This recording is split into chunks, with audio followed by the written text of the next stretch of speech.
Ake siboneni nasi-ke isibalo number 4. Siqhubeka nama-algebraic equation. Sithi 2y minus 3 bracket into y minus 1 bracket is equal to 15 minus 4y. Sizosusa ama-brackets kuqala ngokwemthetho. 2y minus 3 times y, 3y, negative times negative, positive.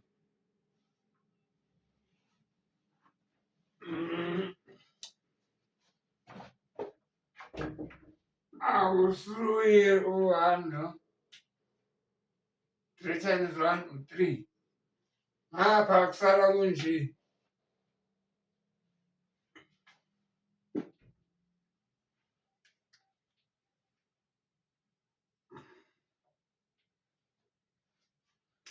Right.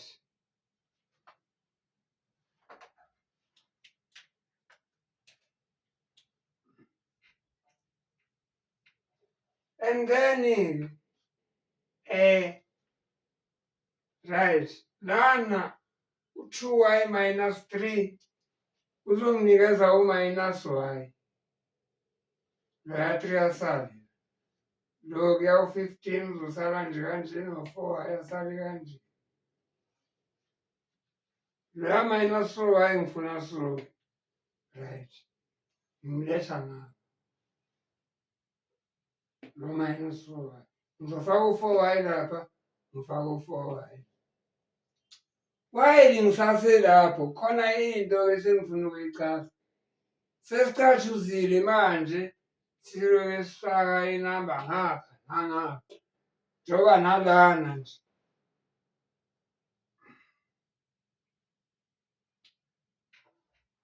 Sizofaka lo minus 3 ngale nangapha. Right. Sesizawuyeka manje lo eseda ngapha na. I'm sure sesikujwayele. Lokhu kuyakhanselana. Ngalokhu kuyakhanselana kuphuma u-0. Sesoyeka ukuthi kule step esilandelayo sandise iy'tepla. Siloke sithi z plus 0 plus 0. Khanselene kukhanselene. Now, nayi into engifuna uyinothise. Lo minus 4y lo, i-shortcut. Ngabe ngivele ngamthatha nje lo minus 4y ngamletha ngapha, washintsha isayini kwaba u-plus. From manje-ke onwazi, nalo 3 lo. Kunayo yonke lento le engiyenzile. Hhayi ngivele ngathatha lo 3 ngamusa ngale, washintsha u-positive waba u-negative. Iyona shortcut-ke. Kusukela manje sesizokwenza njalo-ke. Unciphisa inamba yey'tephu ngoba ngachaza ukuthi inamba yey'tephu abanandaba nayo. Makuthiwa u-4 marks isibalo noma ungashaya iy'tephu eziwu-8 usazothola 4 marks. Alright. Sisala-ke 4y minus y u-3. Ngaku-15. U-15 minus 3-ke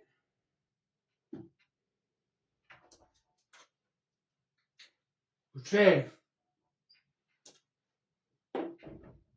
And u-12 over 3-ke siyazi ukuthi u-4. I-answer yakho. Okay. Asibone esilandelayo-ke number 5.